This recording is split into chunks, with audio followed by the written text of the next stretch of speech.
చెప్తా 85 సంవత్సరాల వయసులో కూడా మీరు ఏదైనా సాధించగలరు, పట్టుకుంటే తెలంగాణని తీసుకొచ్చిన కేశవరావు గారు బీఆర్ఎస్ పక్షాన ఉంటే ఇంకేదైనా చేయాలన్న విశ్వాసం ఉండదా? అడుగుతున్నాం. అది తప్పు. ఎవరికైనా మాట ఉందంటే తప్పు. నేను కాంగ్రెస్కి ఏం చేయలేను, బీఆర్ఎస్కి ఏం చేయలేను. బట్ ఎవరైనా సలహాలు అడుగుతాయి. ఏం చేద్దామని కాంగ్రెస్ పార్టీలో చేయాలి? పట్టుకోవడానికి. అంటే పడుకోవడానికి Congress party is comfortable party అనుకుంటా. అబ్సల్యూట్లీ. ఈ ఏజ్ లోపల రాజ్యసభలో పోయి ఏదైనా సబ్జెక్ట్ ఉంటే ఆ సబ్జెక్ట్ గురించి స్టడీ చేసి ఆ గురించి మాట్లాడతారు, మళ్ళీ కూర్చుంటారు. There is no role for me in the party. ఈరోజు బీఆర్ఎస్ ఎంపీగా ఉండి కాంగ్రెస్ తరఫున ఎట్లా ఉంటారు? మీరు రాజీనామా చేస్తారా లేదా అదే రాజ్యసభ కొనసాగుతారా? సార్, ఎవరికైనా తెలివి ఉన్నోడు ఉంటే రాజీనామా చేయకుండా ఉండలేడు.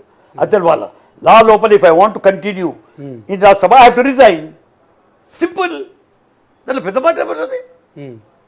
కర్ వాపసి అంటే అర్థం ఊరు ఇంటికి రిటర్న్ పోవడం కాదు, ఆ పార్టీలో జాయిన్ కావడం కాదు. అంటే నా పని అయిపోయింది. గర్ వాపసి అంటే ఆటోమేటిక్ గర్ ఉన్నది, మనం వెళ్ళిపోతాం చెప్పడం. ఇదే విషయం కేసీఆర్ గారికి నిన్న చెప్పారు మీరు. ఆయన చాలా రకాలుగా ప్రచారం జరిగింది. కేకే గారి మీద సీరియస్ అయినరు, నిన్ను కష్టకాలం